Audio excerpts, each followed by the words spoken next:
जब मैं बीच सड़क पर खड़ा रहता हूँ तो पीछे से कोई ना कोई तो बोल ही देता है कि अलग हो जा रे, गाड़ी आ रही अंदर टापरा में से जाएगा।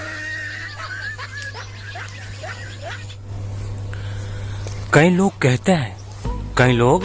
कहते हैं कि पैदल चलना आसान नहीं होता।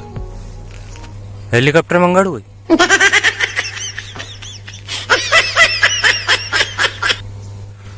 अरे मैं तो उसकी आज भी आंखों का दीवाना हूँ यार, क्योंकि आंखा में काजल जत्रो लगा तमार से वन टापरा बेचे गया। पाणत करने वाले को कम मत समझो साहब, क्योंकि जब वो हरिये में उतरता है ना तो पग खल्ला जाता है। तो खल्लाने के बाद उस पग को इस तरीके से देखा जाता है जैसे बाटा बूट वो तम्मर सोगन।